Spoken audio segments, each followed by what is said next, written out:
and welcome to the Pragya Arora Show, where we discuss law, innovation, and entrepreneurship with people who have been there and done that. My name is Pragya Arora, founder of PA Legal, an intellectual property law firm in India. And our guest for today is Miss Valentina Piola. She is licensing and program manager at Siswell, and we have a lot of interesting insights to discuss today. Welcome, Valentina, on the show. Yeah, thank you very much, Prigya. It's a pleasure to be here with you and your audience. Perfect. So, Valentina, we'll start with your life story and how did you entered in this field and how did you become the person you are today? Yeah, so it's a pleasure. So I would like to share my experience with you, so how everything started. First of all, yeah, as I said, I'm Valentina Piola. I'm from Italy. And I have a degree in international law from the University of Turin. Yeah. After that, I attended a post-degree course in international trade law and IP rights. And that's exactly the moment when I got fascinated by IP. So, yeah, I had the possibility to study patents, a little bit of trademarks. And after this experience, I was so lucky to have the possibility to join Siswell.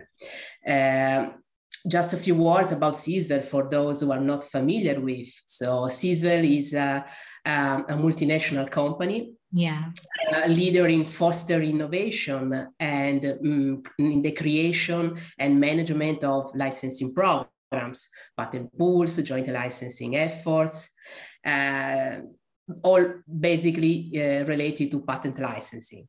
We have offices worldwide, not in India, let's say, yet. So, India is a very interesting country, so we will never know.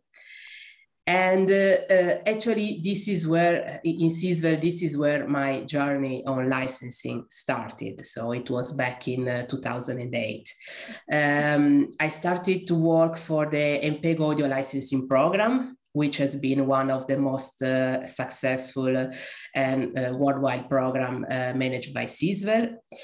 And this has been a very great experience to me because I had the possibility to learn a lot. First of all, what patent licensing is, because sometimes when I speak with people, so what are you doing? Ah, I'm doing licensing. Oh, what is licensing? So, it has been a very important starting point from my career.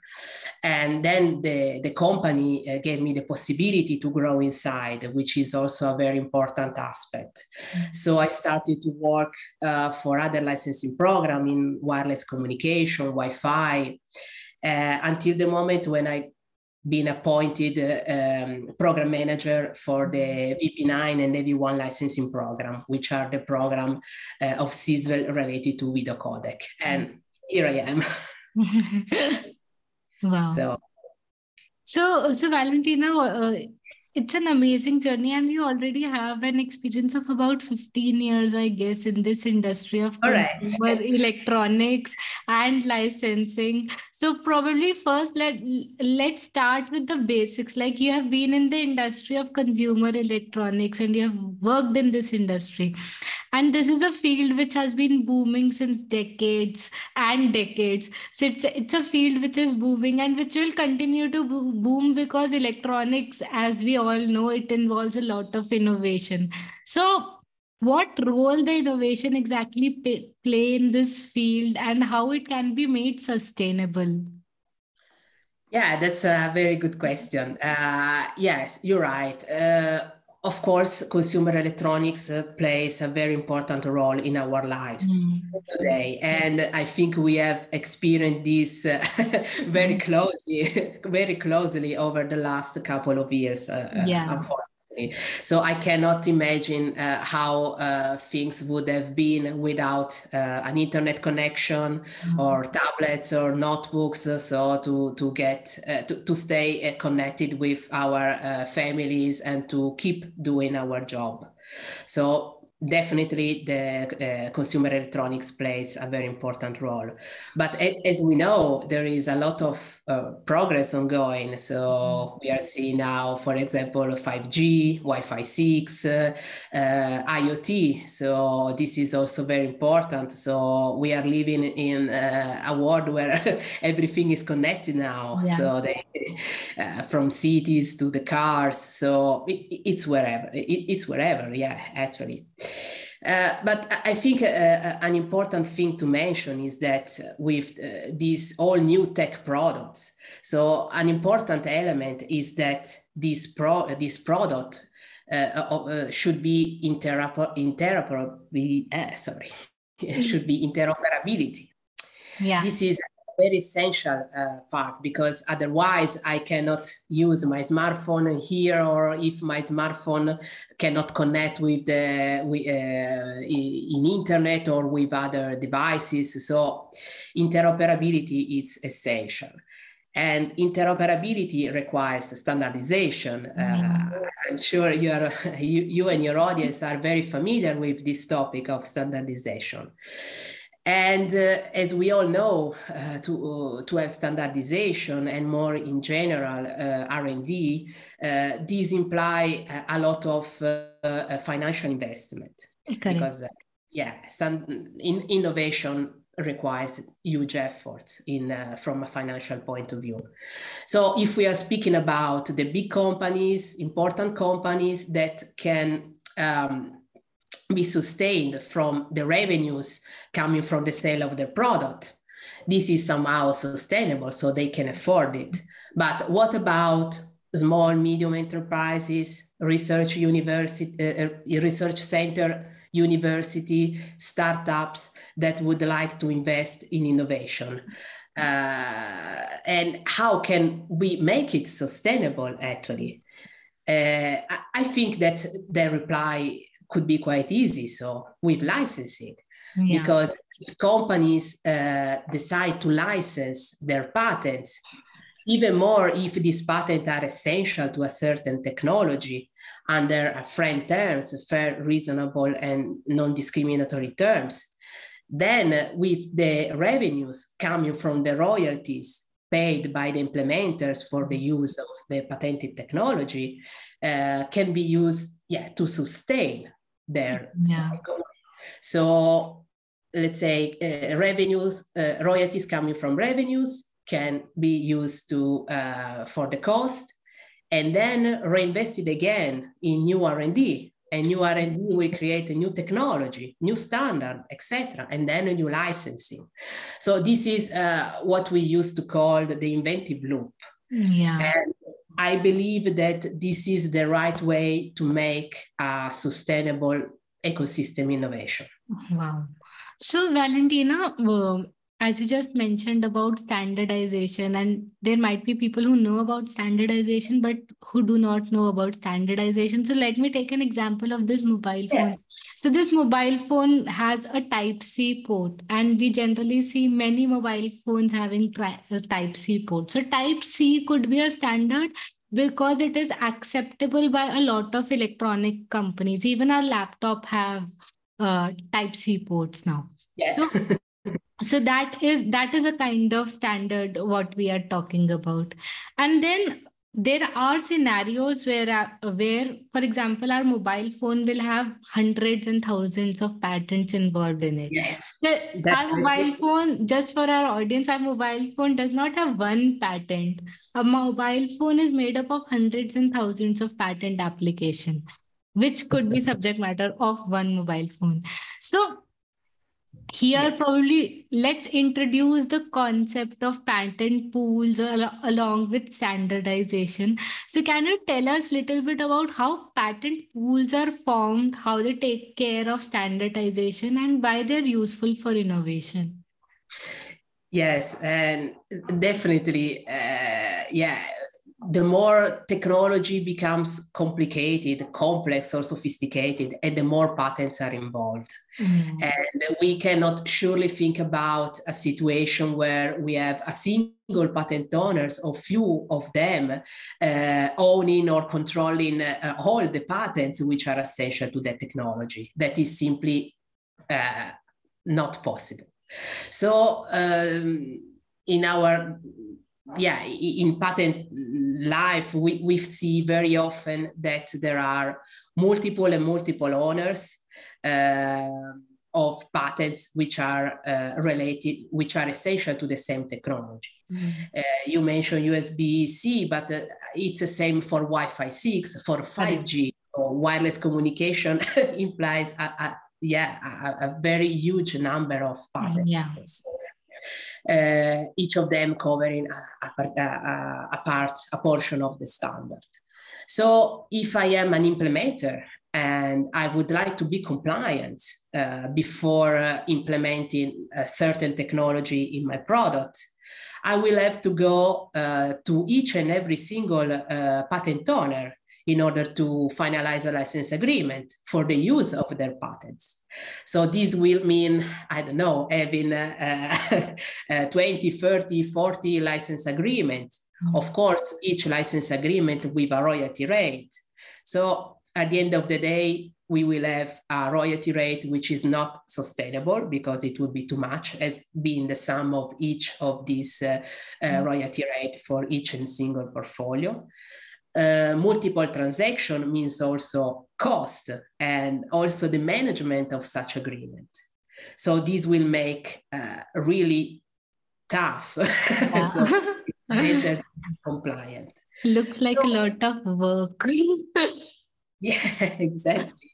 So why patent pool can play a fundamental role? Because in a patent pool, we are speaking about patents which are essential to a certain standard, but owned by different owners.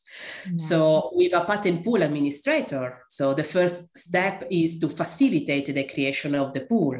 So basically bring together as many patent owners as possible who have patents that have been declared by essential to that technology. I can tell you that for what it concerns the license, the patent pools managed by CISVEL, a fundamental requirement for us is that only the patents which have been declared essential also by a third independent third party can join the pool. So that this is a further assurance to the implementers that the patents that are in the pool are essential.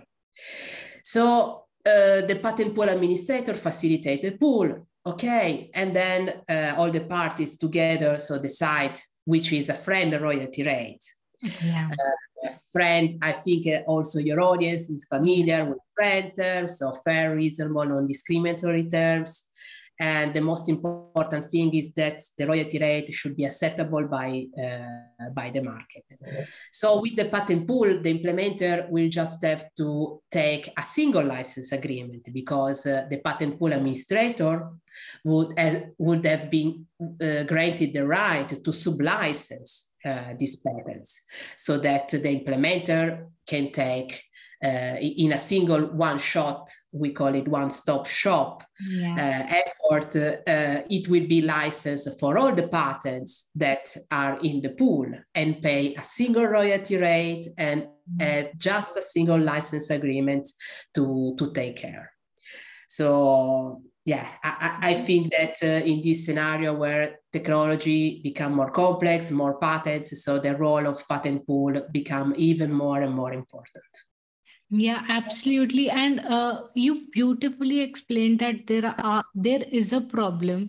Like, as you said, that whenever we have a technology involved and multiple players involved in that technology, it becomes very difficult to manage so many patents and standardize a particular thing.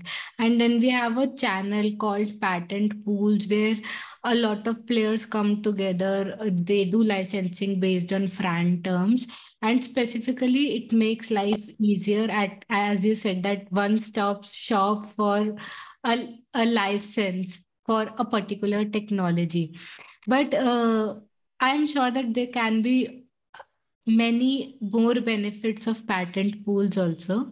And have you encountered any specific instance where patent pools have actually helped innovators in sales, marketing, or actual business? Like because of patent pools, they were able to make profits, or there was some kind of innovation, sales, or marketing happening. So, can you tell us something about that in the space of consumer electronics?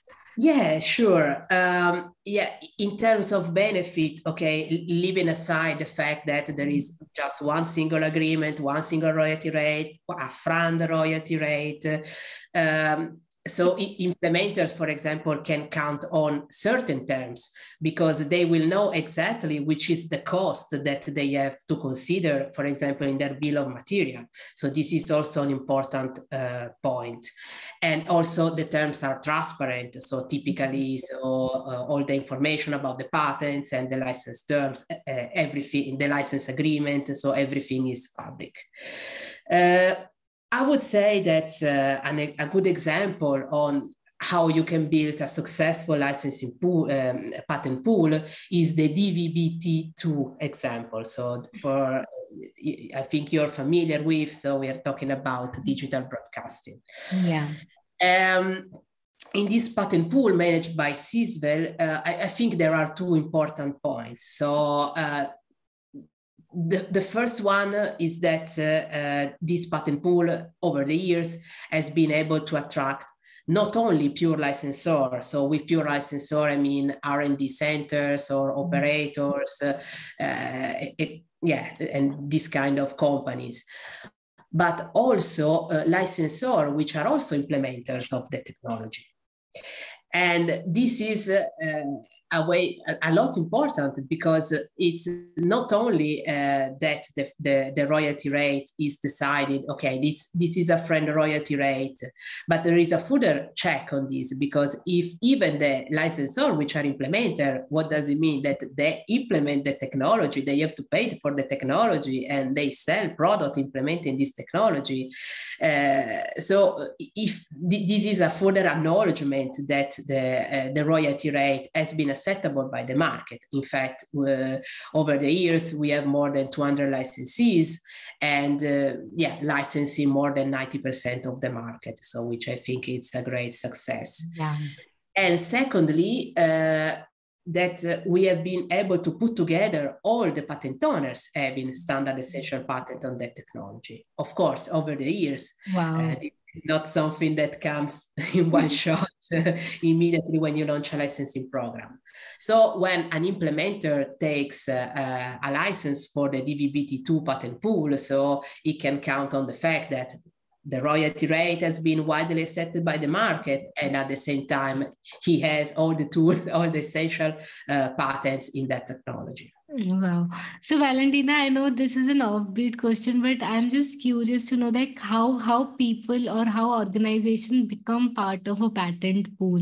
Like how do they actually come up, okay, we are coming together in this because we need licensing based on the FRAND terms. And I know a lot of hassle gets reduced when people come together, but when we are starting with a patent pool, there can be a lot of hassle because there might be brains who do not want to come together. So, can you tell us something about that as well? Yeah, this is a very difficult question because, it's not an easy process. And this is what we call the facilitation phase, which sometimes can last really long time because in some situation, you have to put together companies coming from very different backgrounds. Correct. So, as I said before, R&D center, which are public, for example, have different interests than an operator or than, I would say, a startup. At the same time, larger big companies, which are also implementers, have other interests, and so it's difficult to put together all these, all the patent owners. So this is really what makes our life challenging. And sometimes I think that perhaps you start with a pool of a few companies. And I think that the VP9 Everyone is a good example. So we started with 5 patent owners. Then when we launched the program, in 1 year, we have been able to welcome on board other 7 or 8 companies. So, so I think this is a normal effect when you started when you start actually the pool. But I can tell you that put together the different interests of the party involved is it's not easy. Also, when you have to determine the royalty rate, when you have to determine the license terms, basically, because then these are elements that should be agreed all together, and sometimes it can take time. But then patent pool are open. So as I said, it can happen that you join the program after 1 year, so that the licensing operation started, for example. So yeah, I can imagine, like, in the initial phases it would be tougher because then you have to bring in minds. But once a pool is formed and several companies or organizations are part of it, then people would like to come and join, and it will make the process easier. Yeah, that's true. Yeah. Wow. So, Valentina, specifically in the area of consumer electronics, because that is the area of your work. So what do you think are the developments in near future around, I know, patent licensing and consumer electronics? Anything, if you can throw some lights on what we can expect in the near future? Yeah, I think, it's not easy, but I think it's quite possible. It's a quite possible scenario. So, of course, wireless communication can maintain a very important role in consumer electronics.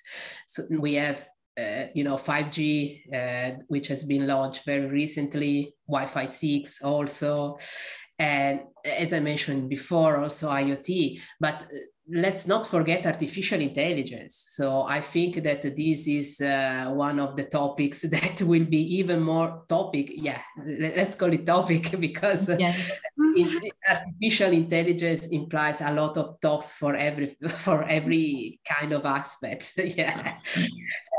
So artificial intelligence will become more present in our life. And with technology more sophisticated and all this stuff, it's inevitable that also there will be an increase of complexity also in doing licensing. One thing that I noticed around my licensing journey is that, let's say 10, 15 years ago, company, only the, let's say, bigger company were more concerned on IP. So there was an awareness of, okay, what a patent is, why should I pay royalties? So there was, let's say, the awareness was a little bit. But during the last, let's say 5-10 years, we can feel it also that small, medium companies becomes very aware of IP. So if they don't have IP department inside, they are starting to ask for lawyers advice. I think that this is something that you are feeling too in your job. And this is good that there is this more awareness on IP, because patents are assets. I know that in the past there used to be just a legal tool, but they are assets, so they can be valorized and they can make, as I said before, the innovation ecosystem sustainable. So I really count that this will be even more and more important during the next years to come, also due to the complexity of the new technologies. I know, and the rate at which innovation is increasing, we will require more and more companies to come together and form standards. Otherwise, I fear about the interoperability of, especially in the field of electronics.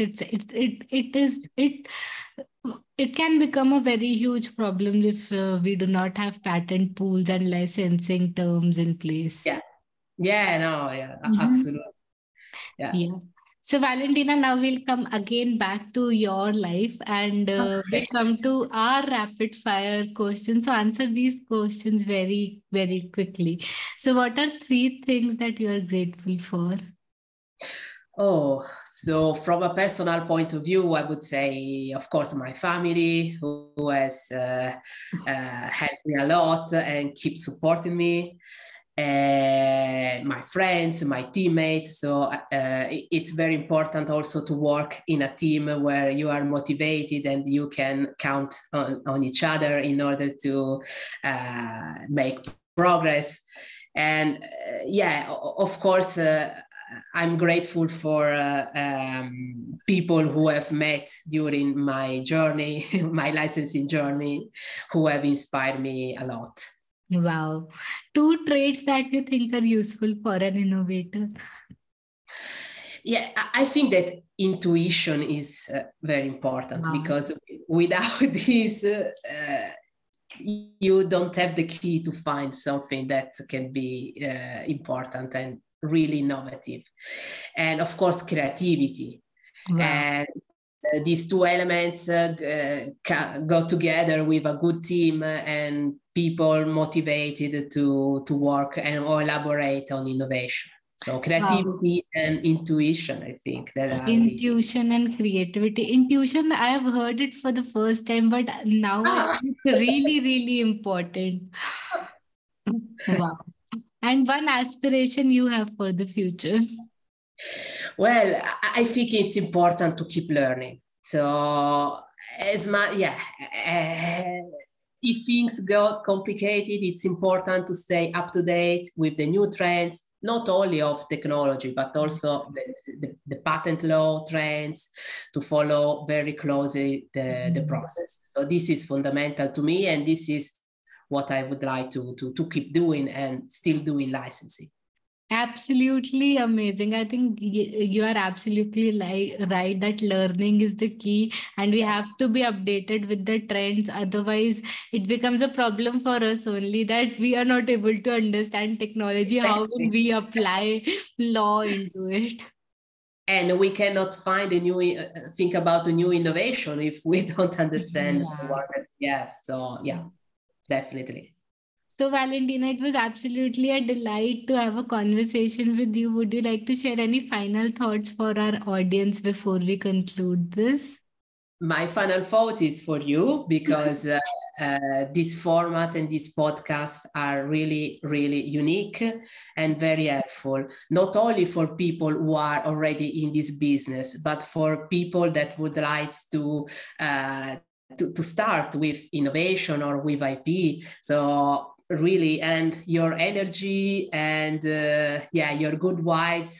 So really, this makes this podcast very, very, very, very useful, and I'm very grateful for having received your invitation.